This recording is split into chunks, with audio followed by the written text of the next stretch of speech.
I took the job at Paradise Games because there was no other option.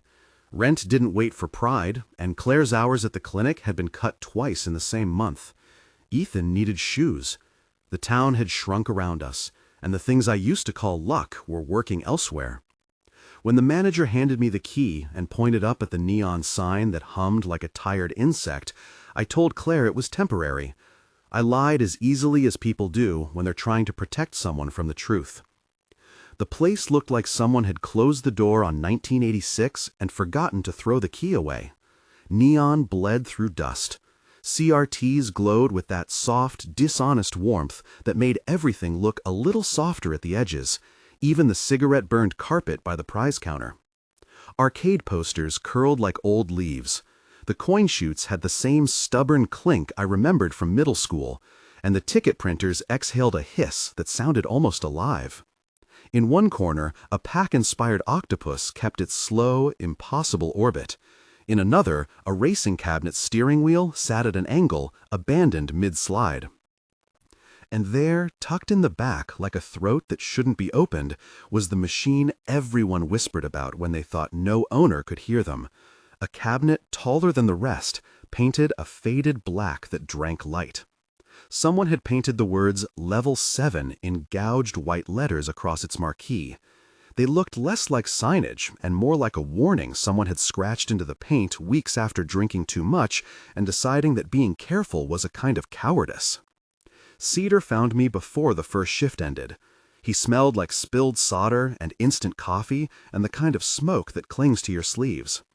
He'd been working at Paradise for as long as anyone could remember.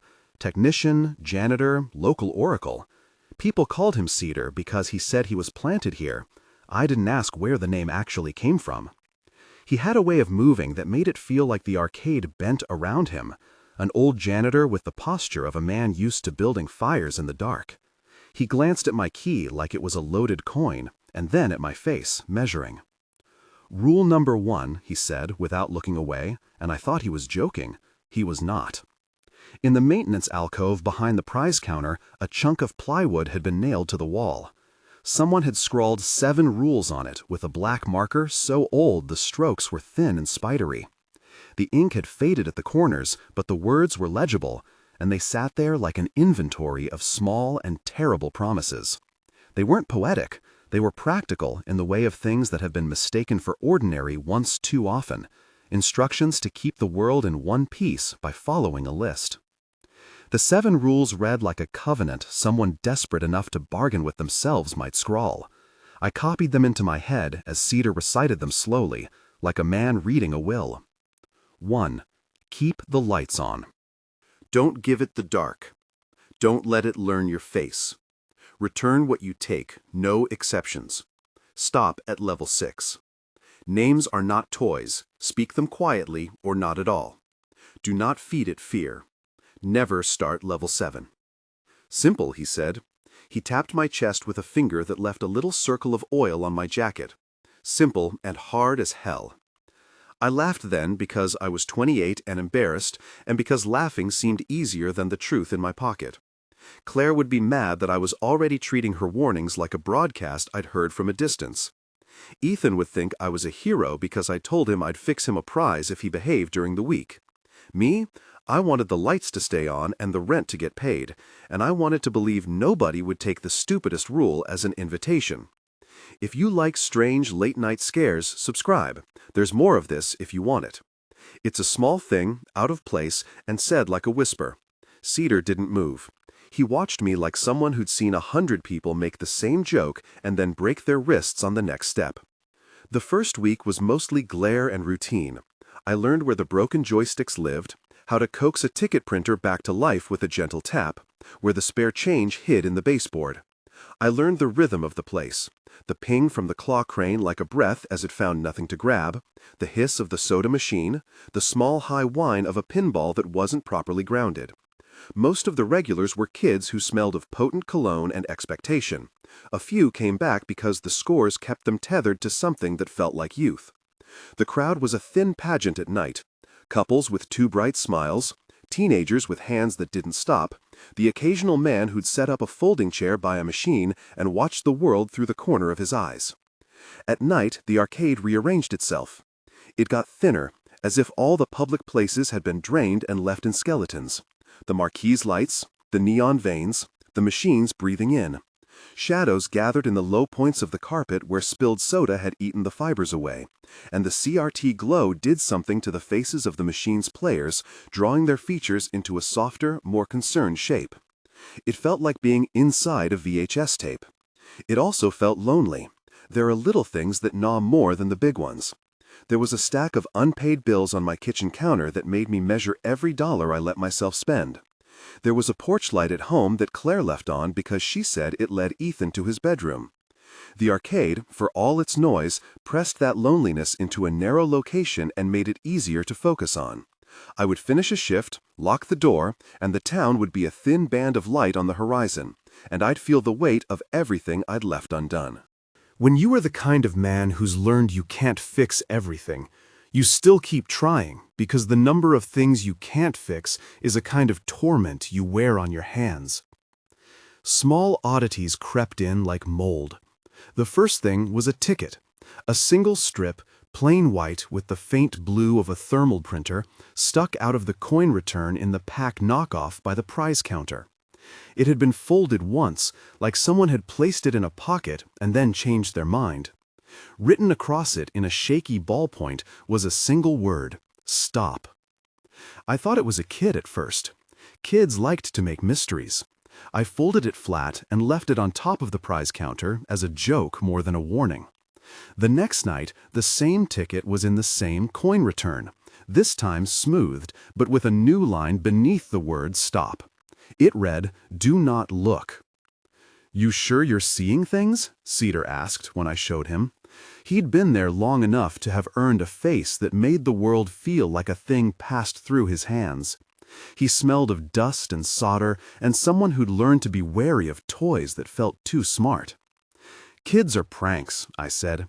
I liked the neatness of my own argument, how it folded down around me like a blanket. Cedar pursed his lips. We kept an eye on the coin returns that night. The tickets came like clockwork, or like tides. A ticket slipped itself under the glass of the claw machine. Another folded itself into the steering wheel of the racing game. Sometimes they were blank.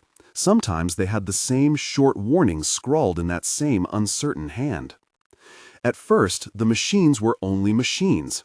A couple of them would lag, like a bad video file, frames skipping, sprites holding a position for too long. I'd tap the back, reset the board, and the lag would go away. But the lag came back, and with it a hair-thin change. High scores would include names I did not recognize. Kids came in asking about the player Tomboy 42 or Tom T. One night, while sweeping near the vintage shooter, I caught Tom's name lit across the screen, a ghostly high score that had no date next to it. It was as if someone had placed it there deliberately, the letters bright as a spotlight on a face only half seen. Tom had been my friend when we were younger. Not just a kid I knew, but a face that, in fights and dares and the sort of loyalty that feels like survival, had been on my side. We'd shared cigarettes behind the gas station, and shared the same publisher's magic trick of being brave until something scarier arrived. The last time I had seen him, we argued. We were boys who thought argument was a way to prove yourself, and pride is the kind of thing that can fling you off course. He left town shortly after, and I told myself he'd gone to the coast, maybe to a job doing something risky but real. I told myself many tidy stories so I could sleep. Those tidy stories started to fray. The high score with Tom's name flickered more often. Once, when the arcade was empty and the hum of the fluorescent lights above the prize counter sounded like a distant wind, the shooter's screen looped not a score, but a short clip, grainy and almost like a home video. A boy ran through tall grass, laughing. He looked all wrong at the edges, like a photo printed on bad paper. For a fraction of a beat, I saw Tom's grin, and then the loop snapped back to attract mode, and the boy was gone. Sleep is a poor ally at a place like paradise. It keeps turning into something else. You nap between shifts with the machine's whispers in your ear, and you think you're hearing someone call you, but it's just the ticket printer resetting. You dream in pixelated frames. You wake up with the sweet metallic taste of coin on your tongue. Cedar claimed, once, that nightmares were bargaining chips. They're what the machines trade, he said. He'd been right enough times that I found myself listening, as though the difference between superstition and instruction was a door you could open and choose to pass through. But I was practical too. Worrying about monsters is an expensive hobby when rent is overdue. So I kept cleaning, kept fixing, kept pretending to be a man whose dreams were still his. One night in my second week, the outage happened. A thunderstorm split the sky open like a cheap backdrop, and the power went down in a way that made everything feel like it could end. The neon cut out first, one line of light that died like a throat.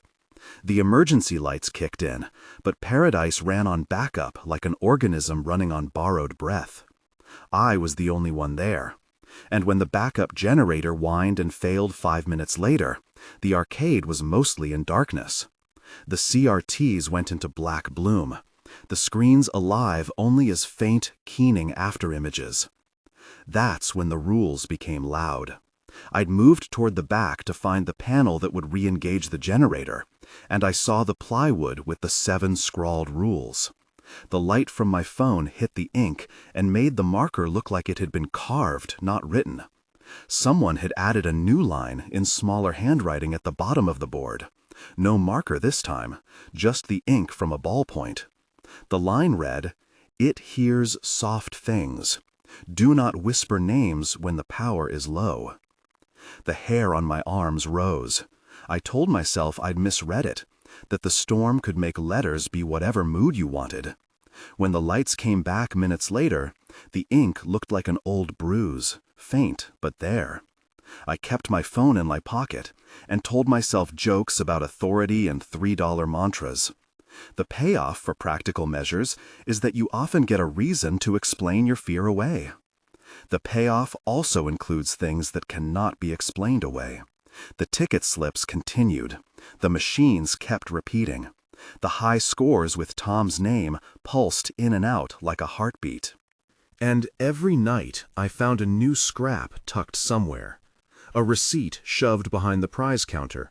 A sticker with a word in block letters, "Return." Curiosity is an honest enemy.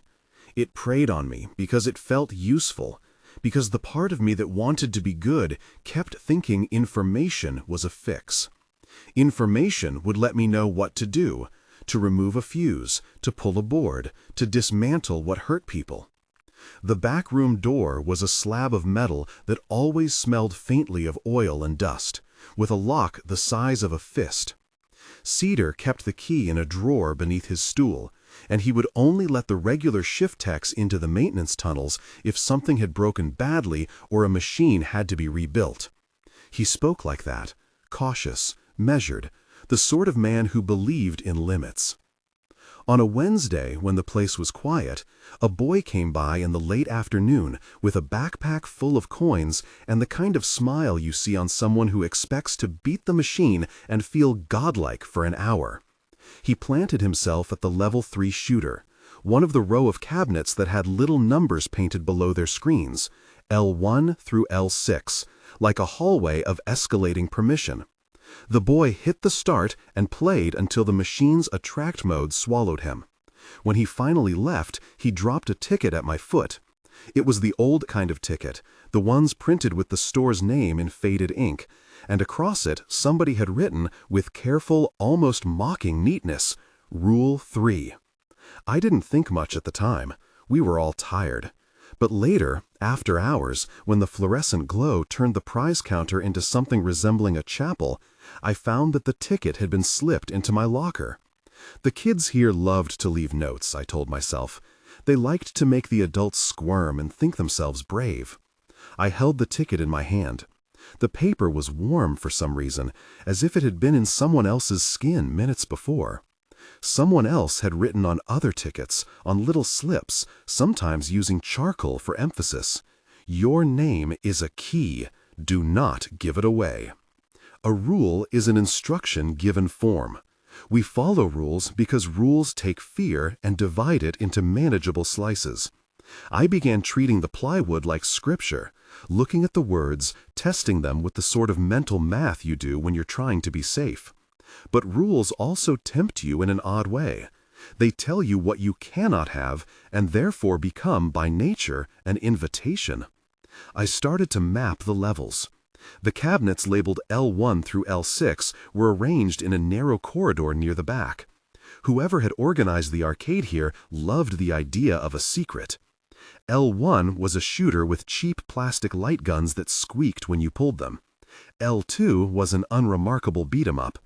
L3, Tom's screen, had been repainted, its artwork a little more garish than the rest. L4's marquee buzzed with a note of electrical complaint whenever it was idle. L5 had small chips missing from the control panel, as if small, invisible fights had been fought there. L6 was an older machine, a cabinet so antique the vinyl was cracking, and when the attract mode ran at night, it showed a small boy in an empty field, the same image as the loop that had flashed on the shooter's screen once. The boy turned toward you when the cabinet hit a certain frequency. I began to think the machines learned patterns the way a dog learns routes. They picked up the cadence of hands, the breath in someone's throat. If machines could learn, they could also remember. Memory is an economy with wreckage in it. The less you have, the more precious each memory becomes. I had memories of small red hair on Tom's arms, of the way his laugh collapsed into something else when he was angry. I had memories of Claire's hand in mine in parking lots, reassuring in small daily gestures that we were still there for each other. One candle of temptation burned bright. The L7 cabinet was sealed, its coin door welded shut. There was a plexiglass panel bolted over the screen, and a steel bar ran across the front like a rib cage. Someone had bolted a lock thick as a man's wrist into the bar. On the side of the cabinet, a sheet of thick paper had been stapled there, the edges singed as if someone had held a lighter too close while trying to make a point. On the paper were the words, "Do not start. The seal holds what would feed." "You don't touch that," Cedar said when he saw me looking. He folded his hands like a man shutting a book. "People don't need that kind of belonging." "Belonging?" I asked, and the word felt cheap in my mouth. "It's just a game." He snorted. "Everything wants to be a home. Some things want to stay one." Curiosity and tiredness, and something older that had the shape of guilt pushed me toward the maintenance door. I started to spend more time in the back, in the low light where the prize shelves looked like cliffs. I took apart coin chutes to make money earn for the place. I cataloged boards and learned to trace a burnt trace back to its origin. The arcade's brain, located in the backroom shelves where spare boards lay like bones, was a shrine of parts. PCBs with copper veins, cartridges with labels written in a dozen different hands, a jammed coin jar full of various denominations, and a half-burnt photograph taped to the bottom. The photo was of 3 boys on a summer afternoon, a picnic blanket and a dog that was half in frame. 2 of the boys were familiar, Tom among them, mouth open in a grin that caught sunlight in a way that made my chest hurt. The 3rd was a kid I almost didn't recognize until I saw the mole under his lip and remembered it was me, younger, with a haircut that my mother had insisted on. The photo had been stapled behind an old transformer, and whoever had hidden it had written, circle of scorch marks around the edges, return. Beneath the photograph, in the same shaky script as the ticket slips, somebody had written a name. It was mine, Hollow Man, in all caps. I carried that photograph home like a trove. Claire saw it on the kitchen table and narrowed her eyes. "You always carry the weird things home," she said without a smile. She was tired. Work had taken pieces of her that used to belong to us both. Ethan asked from the doorway if his favorite cereal was bought yet, if the new shoes would arrive on Friday, if we could fix the squeaky stair. The domestic details of our life were tender and small, and they cleaved me in two the way a meteor might split a field into new patterns. Guilt is an engine with no governor. When Tom left, I'd walked past the reasons like someone reading the weather and deciding not to act. I'd told myself I was young, that we were both leaving for the same kind of imagined greatness. A week after he left, I noticed a car in his driveway and never asked where it had gone. I slept in a bed of small shame and called it learning. Once you get used to that, the world offers you justifications. They're convenient, and at night they crouch in the corners next to the old red carpet. The maintenance room was a small cave of things people had thrown away and things they'd been too fond of to scrap. There were jars with coin rolls labeled with dates and initials. There was a shoebox full of printed high scorecards, and tucked in between them, a shoebox full of ticket slips that had been folded into little shapes like origami boats. Someone, long ago, had made a shrine, a stack of PCBs balanced against a cassette player, a toy figure with its arm snapped off, and in the center a rusted joystick pulled from some other world. Someone had arranged these things as one does when grief or devotion needs a place to stand. The level 7 cabinet sat behind that shrine like the thing that anchored the altar.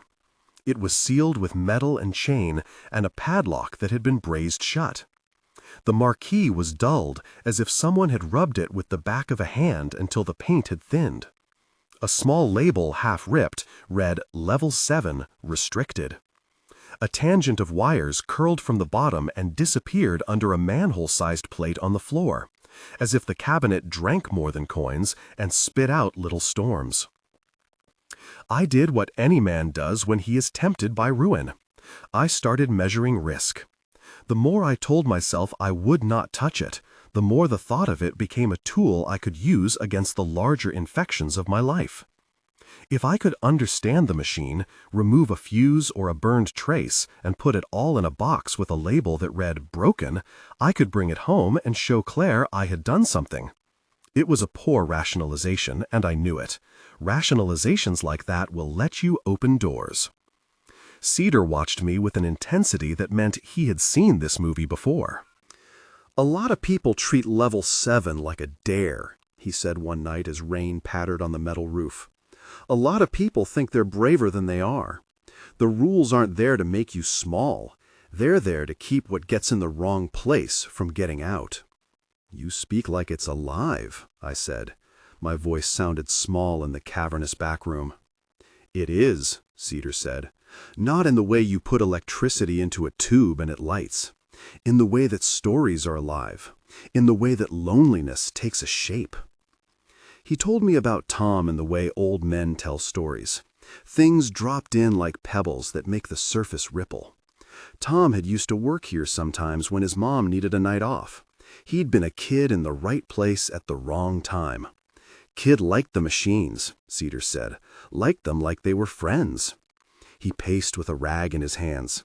One night he went to the L7 area, and he never came back the same. Not that he came back the same at all. "What does that mean?" I asked. "That," Cedar said, "is what people are good at telling stories about. I don't want to be the storyteller. I want to be the man who sweeps up the pieces after." People have a knack for softening the edges of fear with euphemism. It makes the thing manageable. Cedar's version of Tom was ragged. He'd said that Tom's smile had gone flat, and that sometimes the boy would hum under his breath, songs that were not from any radio and that matched the machine's tones. He said Tom had lost something of himself because he kept answering the machines. "You're not a young man," I told myself. I was supposed to be practical, a provider. Yet the ache to answer a question can be its own kind of hunger. I wanted to know what the level 7 could do. I wanted to prove that fear could be broken apart and examined. I wanted to take it by the hands and show it mine. There were nights when the arcade felt attentive in a way I resented. A machine would hiccup when I walked by, as if the gears inside recognized the angle of my shoulder. The LCD on the prizes flickered with static that suggested faces caught in the marquee. Ticket printers spat out long ribbons of blank paper for no reason, and then, as if ashamed, printed a single word in thin blue ink: Forgive. Forgiveness in a thermal print looked like a hoax, and yet it clenched my chest. Forgiveness was for people who had made promises. I had made promises in the dark. I'd made them and broken them, and I carried the weight of them like a small stone. My hands learned to open the maintenance panels with a light, caring touch. I could remove a coin mechanism and replace a relay while humming a jingle so old I'd learned it from a TV someone's mom used to watch in the living room.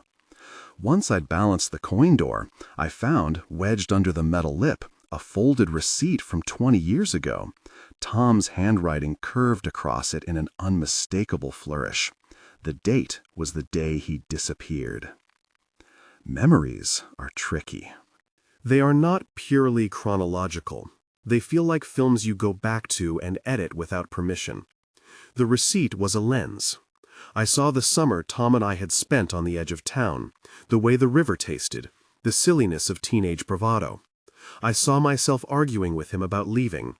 I saw the back of my own head as if I were a spectator. The footage in my head paused on Claire's laugh in the kitchen, the particular way Ethan bangs spoons. Guilt is a lens that never stops focusing until you put it down. The more time I kept near level 7, the more the rules started to sound less like a list and more like a rhythm you could get wrong. A rhythm is hard to describe until you trip over it. Rule 4, stop at level 6, felt like a line of teeth. The more I read it, the more it suggested that someone had tried to go further and failed. Rule 5, names are not toys, made my throat dry because names are all we carry into the dark. We bring them like lanterns. One week, bored and hungry for answers, I took a tape out of an old cassette player in the back room. The tape was labeled with a name I recognized in a looping handwriting, Tom. I'd never seen tape like that since high school. I pressed play. The machine whirred and offered a thin hiss, and then a voice, half-eaten by age, began to speak. It wasn't a music track. It was a recording of a boy listing high scores, laughing. Then the audio collapsed into static and something like a whisper. Jake, Jake, come back. I didn't know if it was for me. Of course it was for me. Who else did you think it would be? The voice sounded young and wrong in my ear, and I held the cassette as if I might put it back inside Tom's skull and fix everything. I didn't. When the arcade closed that night, the machines locked down. I walked past L1 through L6 and felt them watching. There's a small arrogance in the idea that people are only physical creatures. The machines prove you wrong when they remember. Faces flashed on screens that weren't mine, scores etching themselves in fonts that felt personal. A reel of tickets undulated on the floor like a small river. The air tasted of ozone. My reflection in the black glass of a monitor looked like a man who had been up too long, eyes red around the edges, jaw unshaven, knuckles faintly bruised from the practice of opening coin doors.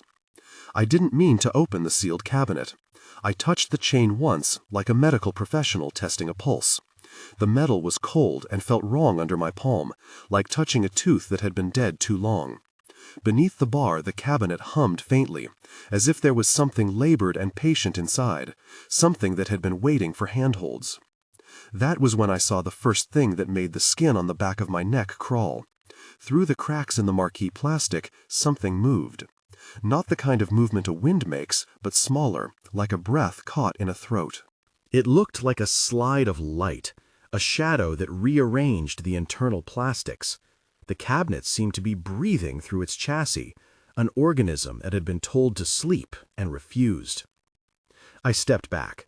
My phone buzzed in my pocket, an actual notification, because the real world still wanted rent paid and school forms filled out.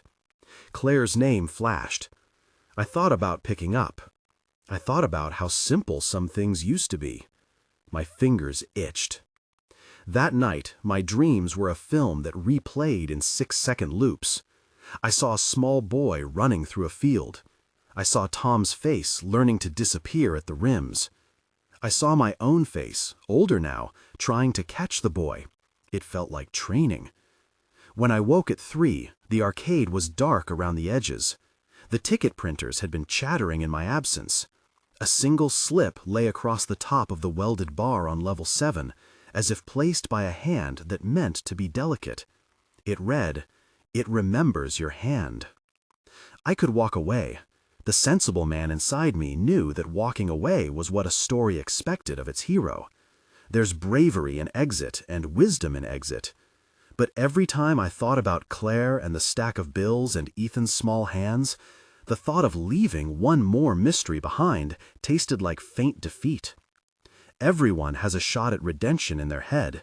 Mine looked, at that moment, like a place inside the cabinet that might give up answers if I were brave enough. I opened the drawer under Cedar's stool and found the key. It lay there like a small apology.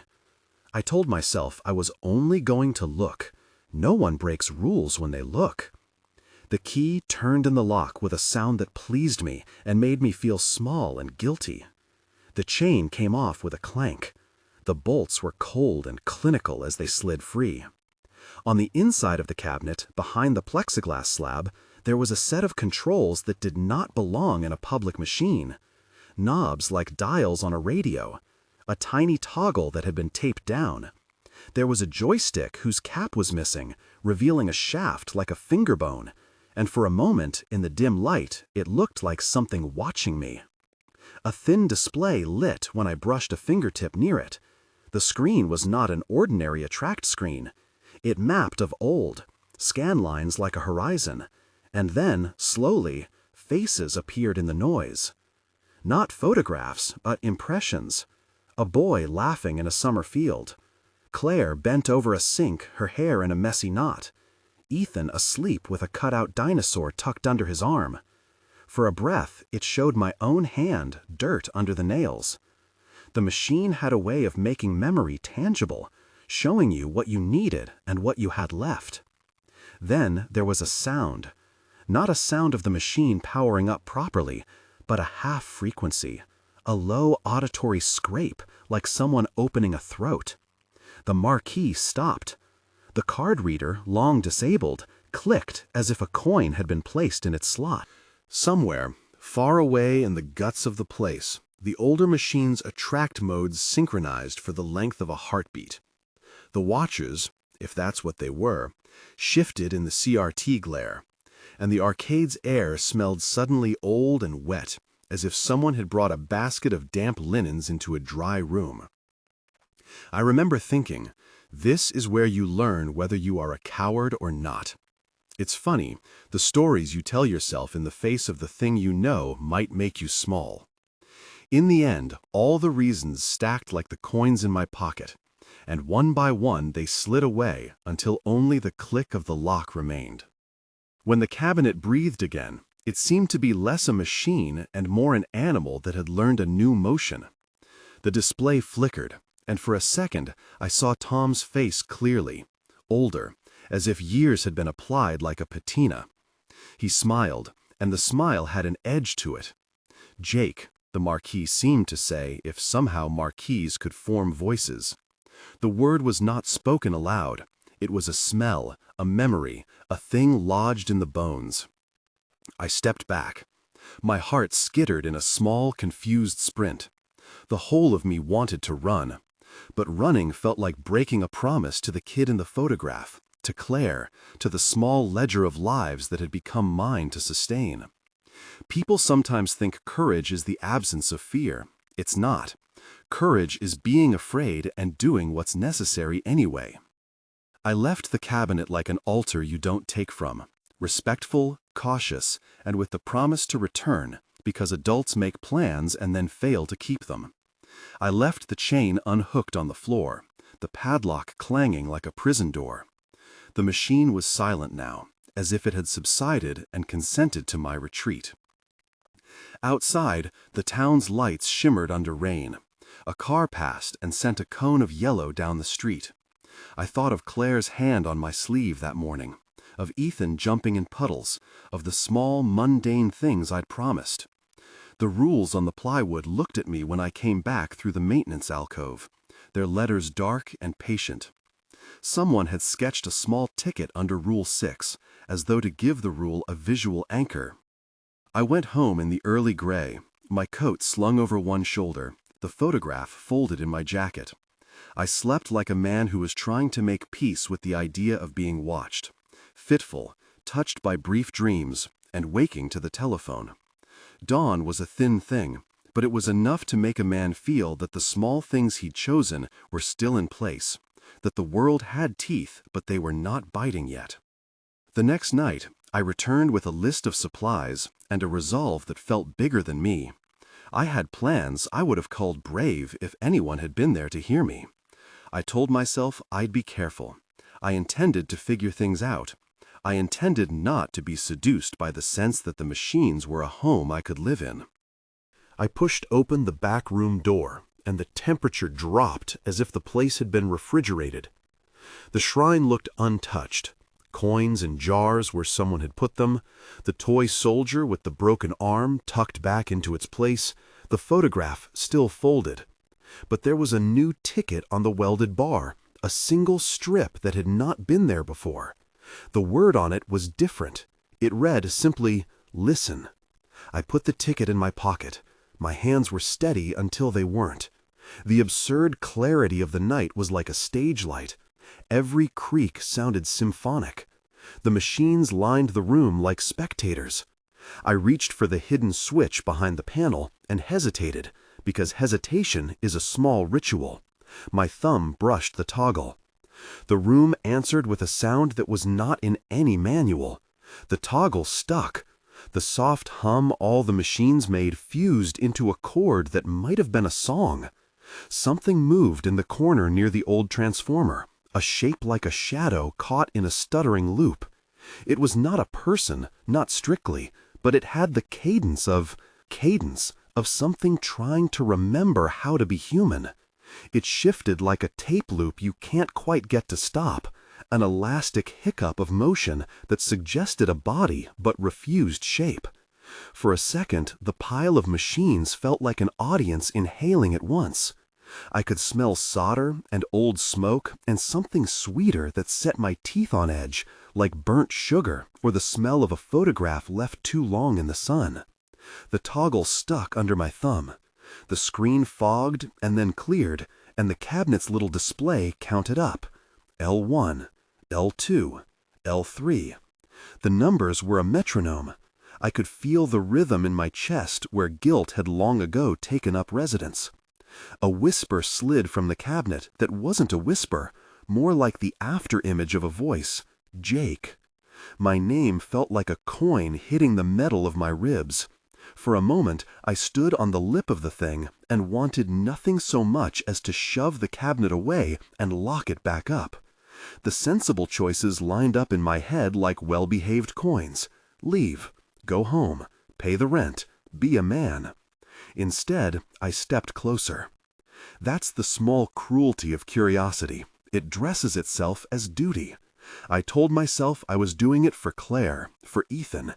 If I understood what the machine did, if I could document it, if I could show Cedar and then show Claire, I could fix things. I could be ordinary again.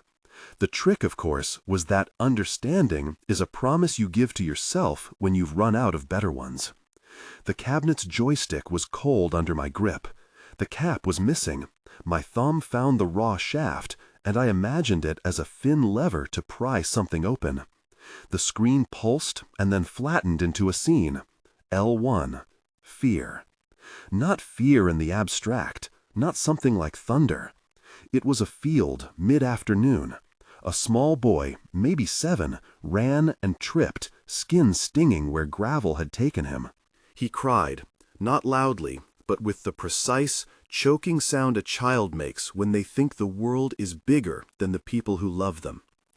The scene shifted toward the face of that boy, the same suffused light as the photograph in the back room, the same crooked grin as Tom's. My throat closed. You learn a lot about the shape of your own morals when you're shown someone you failed. The first level pressed like a thumb into memory and asked, "Can you bear witness?" I felt my hands going cold. I could taste the gravel. The boy's cry stretched into the low whine of an attract mode, and then into a sound that was almost perversely comforting. It was the noise of a place that had known how to hold you. The cabinet nudged me on. L2. Shame. A scene bloomed of us arguing behind the gas station, which is where we'd had most of our fatal conversations. Younger faces, fists clenched for reasons that now read like trivia. Tom's mouth was a line I could still trace. I heard myself, my younger self, say something proud and useless. I watched the younger me step away, as if that distance had a physical mass to it. Shame, when it is pressed, is not a lesson. It is the memory but will not leave you alone. I gripped the joystick harder. The machine was making me catalog the moments I counted as failures. It was making me feel their texture, as if the skin had memory. Somewhere behind the cabinet, a ticket printer sighed and produced a strip that hissed like dry breath. The word printed, confess. I had never considered confession as a weapon. In the quiet of our kitchen, under a lamp that Claire kept for late-night bills, confession was a quiet thing, an admission, a promise to do better. Here, the command felt like a dare. The Watchers, if that is the right name, metaphorically loved confession. They loved the heat it produced. But there is a difference between confession that burns and confession that cleans. L3, memory. The arcade threw at me a film reel of small domestic things. Claire folding a shirt with a crease she never ironed out. Ethan losing a tooth and swallowing the copper taste of it at the kitchen table.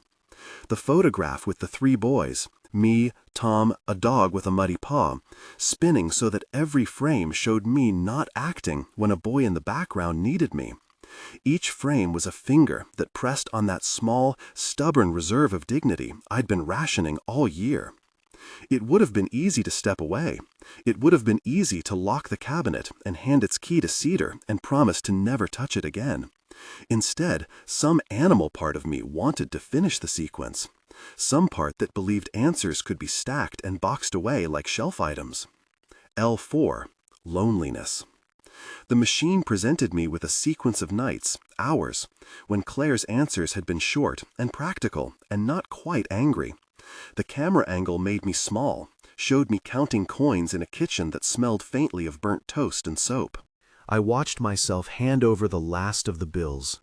Watch Claire's smile, that tired smile that says, "We'll be okay," and then walk out the door into a night that felt far longer than it used to.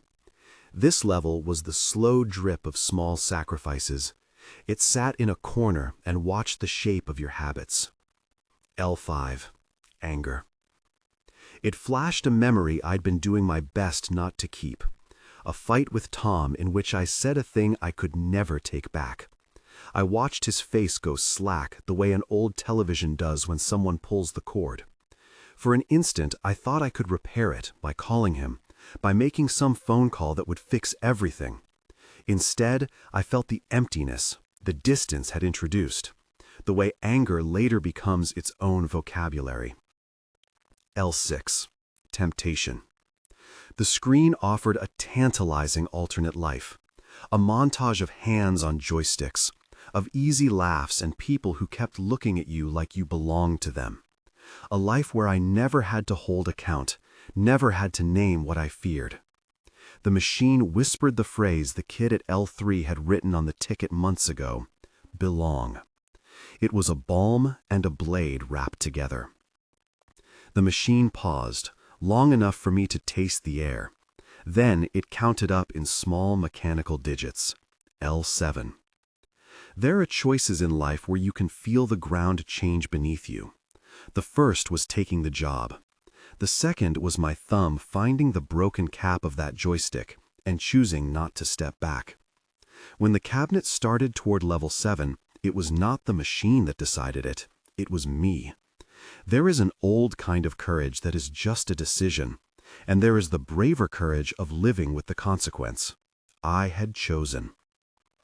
When level 7 came, the cabinet did not show a simple image. It presented instead a layering, simultaneous loops that held like a chorus. I saw Tom's face first, but it was wrong. It moved in frames out of sync with the rest of the room, at a different tempo. The arcade around me folded. Marcus lights became fingers. The pinball's bell a chorus. The ticket printer's hiss a sibilant laughter. Tom, some approximation of him, leaned toward the glass. He was both younger and older. His shoulder was leaned against a machine that used to be L3, but had become a throne. His grin was the same, but when he opened his mouth, a second voice came under his, a mechanical undertone that had no business living in a human throat. "You always were the one who could walk away," he said. The voice was threaded with static and a familiarity that made my chest twist. It was not Tom. It was a shape the Watchers had learned from Tom. You walked when other boys would have stayed. There it was, the bait. Belonging dressed as welcome. The Watchers did not speak like people. They had the imitation of voices, the way old machines approximate a human laugh, but never quite catch its warmth. The thing behind Tom's mouth offered something simple. No more failure. No more watching from the outside. Come in. Be ours. The arcade around me leaned toward acceptance. L1 through L6 chimed like a cathedral's organ. The marquee's light above the cabinet shimmered in a way that suggested an inhalation, waiting for me to accept or refuse. I thought of Claire sleeping with the porch light on. I thought of Ethan's chipped tooth and how he'd insisted on keeping the gash in his dinosaur toy because it made it unique.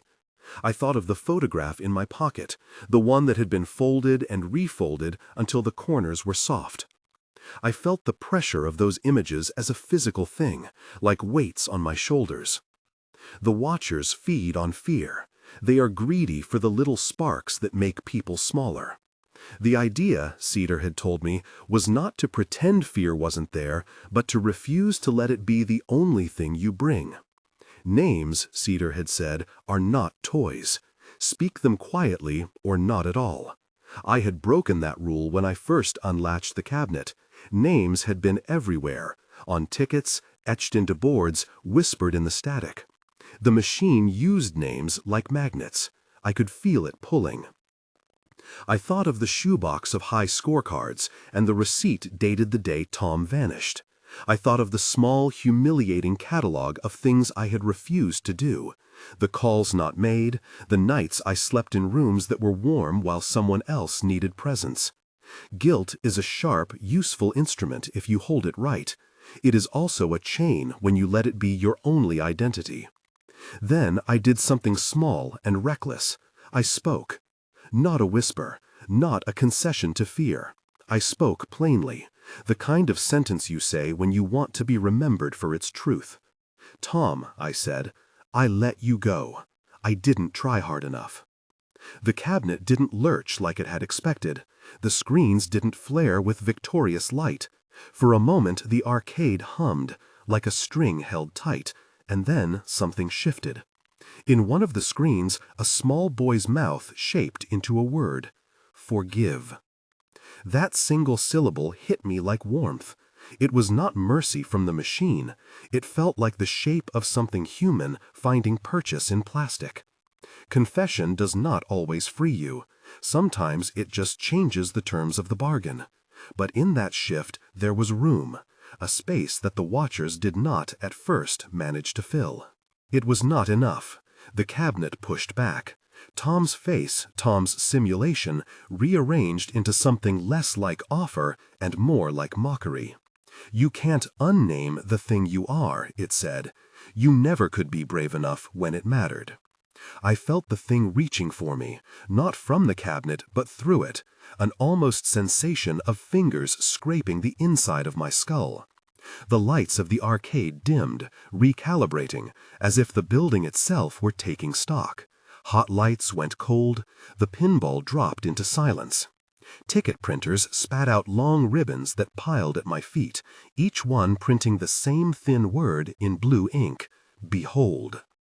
It was then I knew that the Watchers did not merely want me to stay. They wanted the shape of me, my shame, my small, unreadable habits, the way I had trimmed corners to make life manageable. They wanted the attic where I kept my best memories, because memories are a kind of fuel and they burned clean. If they fed on memory and fear, then perhaps the way out was to refuse to be a source of either in the way they expected. Cedar had once said nightmares were bargaining chips. What if a confession could be a counter-bargain, an offering that removed the spark the watchers needed? It's a strange sort of logic. It depends on naming what you fear without feeding it with panic. It depends on holding the memory out like a hand and owning it instead of letting it sit like an unattended ember. It depends on the difference between whispering a name and speaking it with a shoulder behind it. Tom advanced in the screen until his image ran into the plexiglass, and then, clearly, cruelly, his face became not just his, but a collage. Tom, me, Claire, Ethan, Cedar.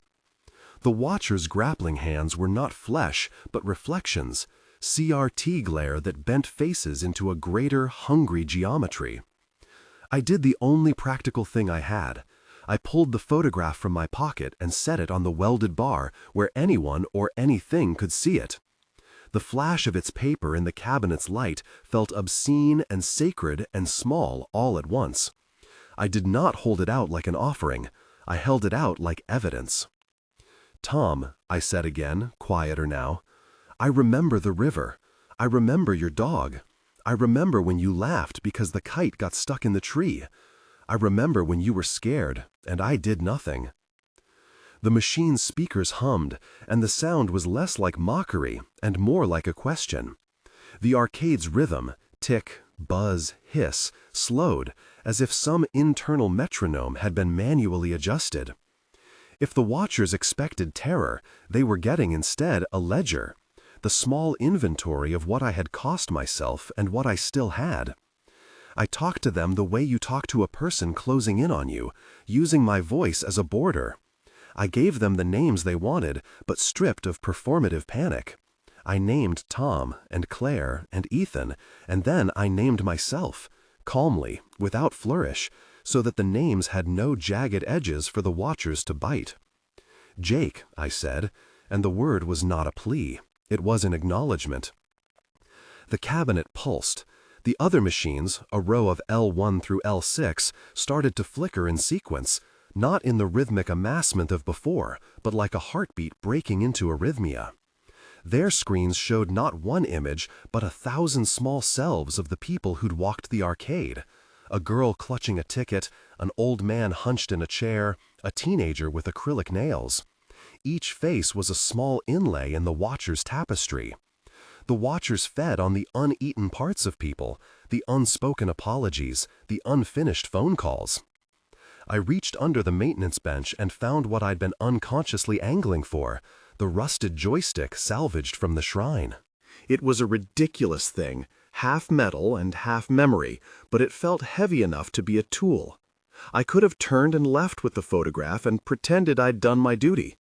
Instead, I raised the joystick like a rodent makes a stand and felt, absurdly, like some ancient man with a torch. They pressed. The watches, that mass of screen glare and borrowed laughter, leaned forward as if to consume the shape of my life. Tom smiled with 1,000 mouths. I remembered Cedar's oil-stained finger tapping my chest. Simple and hard as hell. The rules were simple not because the words were pretty, but because they kept the shape of things in one piece. The 7th rule was a prohibition written in a tone that was both protective and mournful. Never start level 7. I had started it. There were no tidy solutions left to me. So I did what Cedar had never told me to do because no one ever had to. I turned the rules into instructions for dismantling the hunger. "Keep the lights on," I muttered, half to myself. "Don't give it the dark." I kicked at the breaker bank, and, by some mercy, the fluorescent line above the prize counter stuttered and swelled into full light. If the watchers wanted darkness, they would have to adjust. "Do not feed it fear." I let the words roll from my tongue like a rope. I named fear, and then refused to breathe into its throat.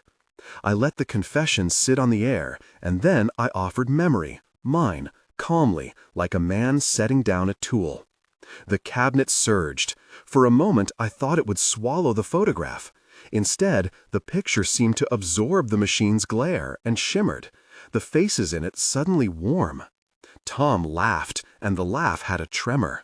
For the first time since I'd touched the joystick, the watchers stumbled. It was not that they were gone. They recoiled as if encountering an unanticipated assault. They did not love the smell of names when those names carried no tremor of panic. But the thing recoiled only so far. It was adaptive. It learned, once more, that it could make you flinch with a trick. It manifested as the sound of Claire's voice calling me home from the far room, and for a second my legs wanted to obey. It manifested as Ethan standing at the door in pajamas, small and fragile. It made me ache. That was the Watcher's trick. They could simulate longing in order to paralyze you. If you stepped into that longing, you handed them the very thing they craved. So I stepped forward instead. I took the rusted joystick and, with a motion that was part prayer and part tool, I drove it into the cabinet's base where the wires coiled into a black nest. The metal bit and caught. The cabinet answered with a sound like a tree splitting. Sparks threw up like a flock of startled birds. Screens burst into 1,000 points of white, a snow that smelled like melted plastic. Around me, machines went into emergency attract modes that flashed images of everything I feared: the river, the abandoned car, Tom's empty house. I did not yelp. I did not wail. I held the joystick like a stanchion and kept saying names. I let the words be the rope that held me while the world was trying to rearrange me into something else. Cedar's voice sliced through the cacophony. He was at the maintenance door, an old flashlight in one hand, his other arm scoured by some unknown scratch. "Jake!" he shouted. The sound of him was a physical thing, gravel and oil and something that smelled of home. "Keep the light on! Don't let it learn you!" He hammered, and his presence in the room was a relief like a bucket flung on a burning ember. He moved with a speed his frame had no right to possess.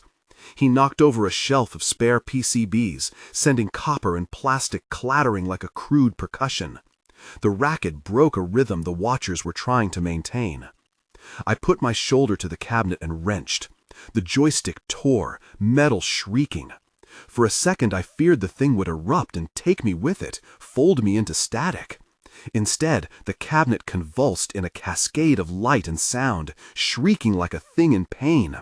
The machines around it slowed, then stuttered, and then, for a breath, the arcade was not a place of murmuring watchers, but a place of ordinary noise. A soda machine clanking, a pinball's last bell, a kid laughing at a home video stuck in attract mode. The marquee light over level 7 cracked and flickered, and for an instant the letters looked like the kind of warning you write and don't expect anyone to obey. Then, with an odd domestic finality, the cabinet screen went dark. The marquee's glow guttered like a candle. The chest of the arcade exhaled. It did not end the watchers. Old things rooted in loneliness do not vanish with a single blow. They smear and seep. But they paused, and in that pause I found my breath. The arcade's noise shrunk back into the ordinary sounds of tired machinery. Steam rose from a cracked transformer like a ghost that had misread its cue. Cedar was at my side. He had a smear of grease across his forehead, and his eyes were huge in his face, like the glint of someone who's seen far too much. He didn't ask how I'd done it. He only took the rusted joystick from my hands like he was returning a relic to its place. "You dumb son of a," he started, and then his voice softened. "You did the one thing men sometimes forget. You named your fear without giving it a feast." I wanted to laugh and cry in equal measure. My hands trembled so badly that the photograph slid from the bar and fluttered to the floor like a bird with a broken wing. I nudged it toward me with the toe of my shoe. We did not get to celebrate. The siren of a distant patrol car made the edges of the night feel more ordinary. I heard the front door of the arcade creak. Someone had come. In the doorway was a figure I did not expect. A kid, maybe 17, who had been one of the regulars, who sometimes sat for hours at an L2 cabinet and never spoke. He stood with the crooked posture of someone who had been looking for permission to go home and never found it. "You okay?" he said. For a moment, I wanted to say I was fine. I wanted to mean it and make it true. But the truth, by then, had weight. I shook my head. The kid stepped inside, and his face registered something like relief and fear, and the sober knowledge that lives go on even when machines break. Dawn is merciful in the way it is ordinary. The first light flattened the back alleys into bland things. The marquee fluorescents paled like old bruises. We stayed until the sun climbed enough to turn the neon into a memory, and the road outside began to accept cars again. I stayed because I could not simply walk away and pretend to be the same man I'd been. Cedar and I cleaned as best we could. We swept glass and bundled the rusted parts and taped up cables. He muttered an incantation of technicalities I pretended to understand. I wrote down what had happened in the blank notebook I found in the back room, careful to keep it bare and direct. We did not speak of the watchers as though we had explained them. We only agreed on the practical: lights, locks, the paperwork to make the scene less like a bleeding wound for whoever would come in after us. The police came, of course, later when the town stirred awake and found the arcade in something between a wreck and the corpse of some absurd beast. Their questions were modal and practical. I said I'd been there with Cedar, that we'd been doing maintenance. The teenager who'd been in the doorway said he hadn't seen anything beyond an argument and strange noises. We both left out the parts that would read like madness under fluorescent lights. Cedar refused to hand over the key for level 7 to anyone who didn't understand certain things. He lashed an old chain over the cabinet, and with a grave face and a hand that trembled in an unfamiliar way, he stapled one of the plywood rules to the front of it: "Keep the lights on." He wrote it big enough that it might catch an uninterested eye. "What now?" I asked him when the officers were gone and the town resumed its slow breath. He looked at me like an old man looking at the horizon. "You go home," he said. "You sit at a table and you let your family be the reason you get up. You don't make a home out of machines." I laughed, a thin thing. "And what about you?" He shrugged. "I'll sweep. I'll do what I do. Maybe I'll keep putting tickets in coin returns.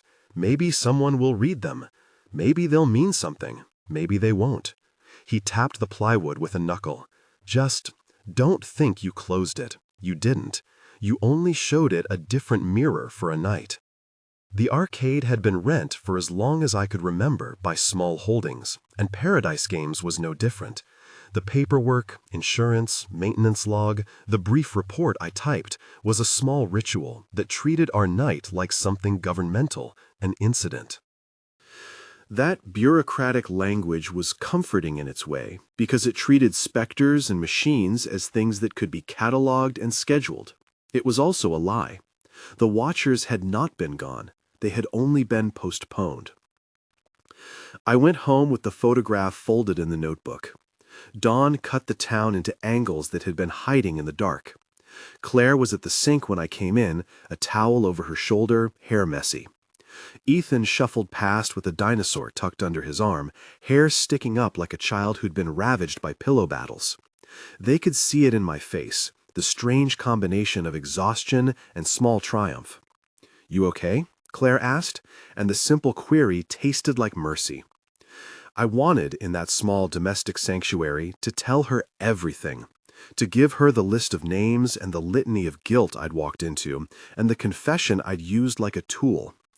But some things remain better left in the hands of those who experience them. Instead, I gave the photograph to Claire and let her hold the mysterious evidence of our life. She smiled, and it was the right kind of weary grace. "You look like hell," she said, and then her lips caught in a way that made me think she was trying to reach for the rest of me. "Long night," I answered. It was true. It was also, in a way, all I could manage, and still claim the space to be the person in our life who could be practical. I did not lie about the final truth. The arcade was scraped. The machine had died down for now, and we had each other. That was not nothing. Weeks passed, and the town settled around the hole we'd left in the nights. Customers returned to Paradise Games in small waves. Teenagers still argued about high scores. The pinball still sang its humane clang. L1 through L6 hummed a little less smugly, and the weld across L7's door held like a molar patched with metal. Sometimes, at night, I would catch a glimpse of a ticket strip moving on its own behind the prize counter, like the slack elbow of someone trying to get attention. Once I found a single ticket spool unspooling itself in the small dark, and then, somehow, stopping, as if someone had thought better of it.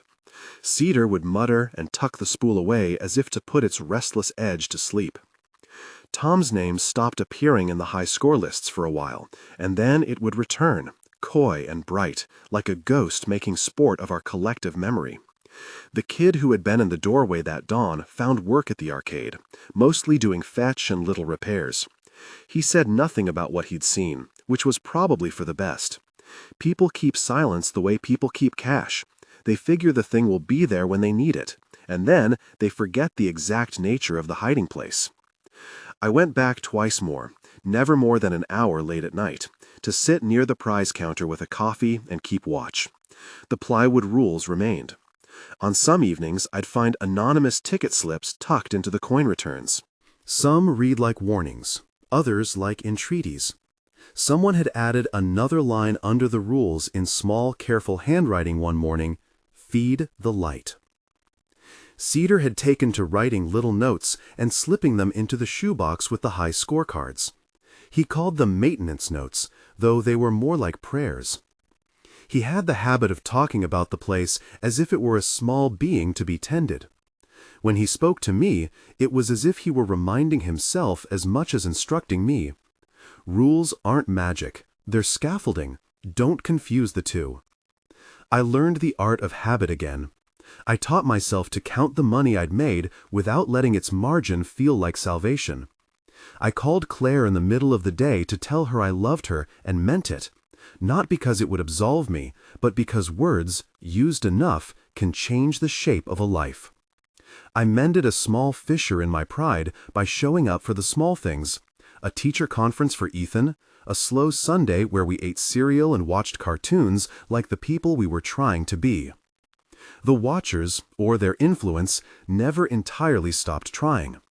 There were nights when a cabinet would slip into a loop showing a boy running through tall grass, and I would feel my heart ask the old question: what if I had done more? Each time it flickered, I practiced the same response: name what you fear and put it down. Don't let it become the feast. Once, not long after the incident, I found a ticket under my windshield wiper when I stepped out to the car. On it was written, in the same nervous hand, a single line: "You didn't kill it." I sat in the driver's seat and laughed, and then the laugh became a sob, because the truth is rarely tidy. You do not kill things like shame or loneliness with a single thrust. You clamp things down and make paths around them. You teach yourself to live with the knowledge that darkness exists and that there are ways to avoid feeding it. The town will always keep its secrets. The arcade will too. But there was, after that night, a new sort of ledger, a practice list of small mercies. I paid a bill early one month. I took Ethan to the park on a Saturday when the rain had cleared the playground of the usual crowd. I sat with Tom's mother. She'd come in after the incident with a face that looked as if she'd been weathered by decades, and we did not speak of blame, only of the strange consolation of shared loss. Sometimes in my sleep, I still woke to the sound of ticket printers, a faint synthetic hiss that sounded like a bedside radio holding its breath. On those mornings, Claire would squeeze my hand and say, "You did all right," and I would want to believe her wholly and simply. Belief, in ordinary life, is often the most radical act. I think the thing that kept me human in the end was that I allowed my shame to be a thing owned, not a thing hidden. To own a memory is not the same as being consumed by it. The watchers learned, with me, that naming is not always feeding. Sometimes it is an antidote. There are nights when I go past Paradise Games with Ethan on one side and Claire on the other, and we pause under the buzzing neon and he tugs at my hand and asks for a quarter. I give him one and watch him run to the machine that winks like an old friend. Sometimes, just sometimes, he beats the first level and looks back at me with the sort of triumph that will not last forever, but is perfect while it does. At home, I keep the notebook from the back room on the top shelf of the closet. Inside I wrote in heavy, practical letters. Not mythology, not explanation, but the rules as Cedar and I had come to understand them. What we had done, and what we would do if the machines leaned again toward hunger. I do not paste tickets into it or seek omens there. I keep it like insurance, something you have to look at when you think you are ready to be careless. Paradise Games reopened its doors after a month. The owner did a cleanup and painted over the worst of the scorch marks. They taped a sign that read, "Temporarily closed for upgrades." The police left a report. Cedar kept sweeping. Sometimes, when the night is thin and the road is empty, and the neon buzz gives way to something almost like prayer, I hear a note in the air that is not from any machine I can name. It might be something falling on the other side of the world, or it might be a lingering fraction of the watchers, feeling out, testing boundaries. It is small and human enough that I do not call it terror. I call it the knowledge that some things out there will always be hungry. We learned to live with that. We learned how to set small boundaries. Lights on, names said with care. The decision to bring your family into the light and not let the machines make you believe that belonging to them is the only option. We learned that rules are scaffolds and not cages, and that you can use confession as a tool when it is carefully wielded. The Level 7 cabinet is still there, bolted and scarred. Every once in a while, a kid draws a question mark on it with a finger, and someone else writes a joking answer. Once, when I was closing up, I found a single ticket folded under the welded bar. On it, in the slow hand of someone who tried to be kind, was written, "You came back." I kept the ticket in my wallet for a while. Then I taped it in the back of my notebook as a small evidence of the strange and tender fact. I kept it because it was proof that one night I had chosen to be messy and brave in the same breath. You do not finish battling the sort of thing the arcade held with one act. You learn a practice. You get better at not giving your best parts away to something that would prefer to make them into a meal. You practice returning what you took, speaking names quietly, keeping lights on. You celebrate small, honest evenings where you are present and not performing. On some nights, when I think about it, I imagine Tom in that field again, and instead of being ashamed, I feel a kind of soft protective ache. I imagine telling him, if ever I found a way, that I was sorry in terms that did not excuse me, but did not degrade me either. There was a strange dignity in a confession made into an ordinary room. I do not know whether Level 7 truly sleeps or only turns its face away for a while. I do not know if the Watchers will ever stop learning our patterns. All I know is that I went in for a job because I had no choice, and I came out with more than papers and pay. Lessons that cost me in the shaping of my life, but gave me back the thing that mattered most, the knowledge that I could show up. If you ever find yourself in a room of machines that wants to teach you who to be, I would tell you this. Keep the lights on, say the names you must, and do not hand your fear to strangers. Hold tight to the people who make the shape of your day. The Watchers are patient. The people who love you are less so. Choose them when you can. If you were there, would you press Level 7? Tell us your theory below.